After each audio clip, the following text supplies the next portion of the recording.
Hey guys, what's up? The Cool Mike here, and welcome back with another episode of Critical Role Episode Review.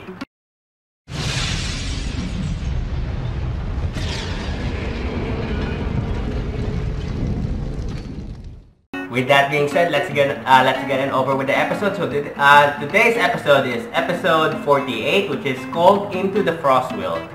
So in the last episode, which is episode 47, our heroes arrived at Westrun, and they eventually discovered that the city of Westrun is invaded by a dragon as well as a group of giant ogres known as the Herd of Storms, which is the group that, or the tribe of giants that Grog came from, which is now ruled by his uncle. Here's the summary of episode 48, which is Into the Frostworld. It says here, Vox Machina continued their quest to collect the vestiges. Along the way, they are rejoined by Pike and discover some other old friends in the straits. So, by the time they head to the Frostworld to find other vestiges, they managed to go to this swamp area where they found a refugee camp, which is currently being run by Cornelius, if I'm not mistaken. He is a bookbinder in Westrun. So all the people who survived the attack in Westrun are now, or some of them are now in this refugee camp run by a bookbinder named Cornelius. He is now the leader of this refugee camp. And after a few introductions, the refugee camp learned to trust the heroes. Unfortunately, they are very uncomfortable because, as you all know, Grog is a giant, and giants were the one who overtook Westrun, and now the people there are afraid of him for some reason because he's a giant apparently. And after that, they met Cornelius, and Cornelius sent them to a quest to rescue his brother, his younger brother named Cyrus, who is currently being taken hostage by a bunch of ogres or orcs in the forest of Frostworld. Also, they met Drasvina, an elven man, along with an old man companion named Master Quall. And they were also given a task to find a circlet, a magical circlet that can control some sort of strange device somewhere at his home, Master Quall's home, in Westrun, which is currently, like I said, overtaken by giants. Pike also manages to teleport in the refugee camp to join the join our heroes for this quest. As well as there was this incident where Vexalia was having fun using her broom, and she just flying above the camp and almost fell to her death. Actually, she fell, but managed to make a good acrobatics check. So she manages to make a good landing, although she suffered damage from it. So that was a good one. After that, Scanlan made his magnificent mansion, and then they all went there.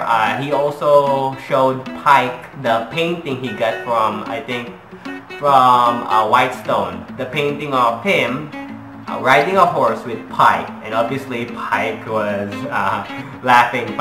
She found this funny. He also introduced Pike to her room in the mansion, where he said that there is a small statue in the altar in Pike's room, where if she pulls it, a secret compartment or door opens from his room. And then Pike found this funny and said, "Oh, is there a way to close that or lock that?" And Scanlan said, "Nope, only on my side." So I found that really funny. So that was really good, what you call role playing, if I say so myself. So after that, what else? A lot has happened actually. Also, I think Scanlan also revealed that Grog has this. Scanlan revealed to Grog. Scanlan revealed to Pike that Grog has this magical sword called Craven Edge that Percy traded to Grog, and it appears that this sword has a mind of its own, and appears to like killing people. And of course, Pike got worried about it, and he promised Scanlan that she would double check the sword later on. So after that, let's see, where is it? So one of the best parts that happened in the episode was my favorite part, if you guys are wondering, was when Vex'ahlia was practicing her bow while she was riding the broom. Unfortunately, she failed to make an attack roll because she was practicing her bow, shooting a bunch of chickens that the servants of Scanlan in the magnificent mansion was throwing around in the dinner hall or the dining table. And as she was trying to aim for it, she accidentally shot Scanlan. And Scanlan's reaction was so hilarious and funny that it made me laugh and made me make this, which is why this is my favorite part of the episode. And I really love that part when Scanlan got shot in the neck by Vex'ahlia's arrow while practicing it with her broom. So of course, after that, Vex'ahlia and Pike cured Scanlan after getting shot in the neck with an arrow. And what else? Wait.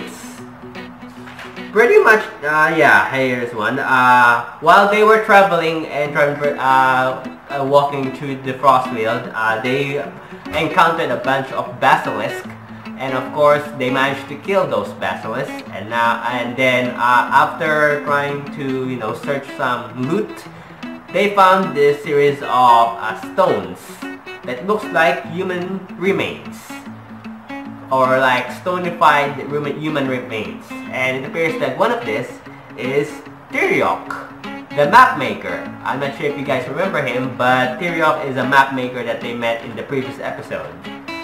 Before, I don't know what episode that was, but yeah, Tyriok is a map maker that they met in, I think, Emon, I'm not sure, but this is what he looks like. He's a map maker, and it appears that he's turned into stone, and one of his arm is missing. So something happened to him, and it appears that he must eventually encounter this basilisk that made him turn into stone. Because as you all know, basilisk, this is what they look like.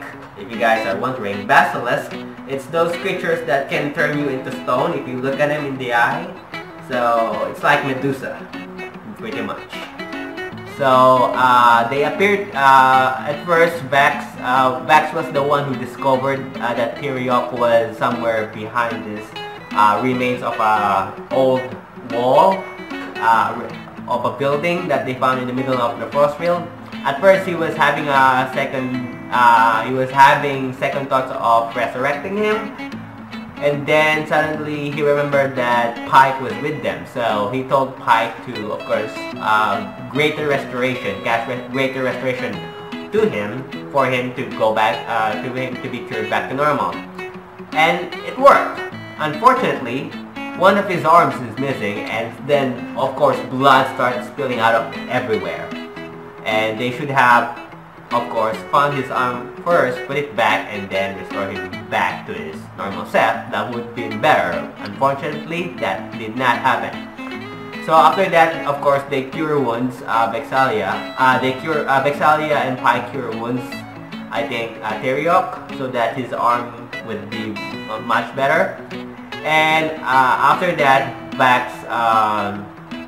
so Tyriok joins the group, and after that, Vax decided to have his alone time moment, where he decided to talk to the Raven Queen. And then the Raven Queen sent her a message where he had a vision. He had a vision where this vision took him to Vasselheim in the inside the Raven Queen's temple in the Das Meadow district, if I'm not mistaken. And then there he saw a pool of blood. An arm or a hand comes out of that pool of blood, and then signifies him coming to it. And of course, he got creeped out by that. And then that's pretty much the end of the episode. So yeah, hope you guys enjoyed this episode of Critical Role, episode 48, Into the Frost Wheel. If you enjoyed, leave a like. If you guys want to watch the episode, I'll be leaving the episode link in the description down below, so go check it out. And as always, I will see you guys next time with another brand new video. This is the Cool Mike, signing off. Goodbye.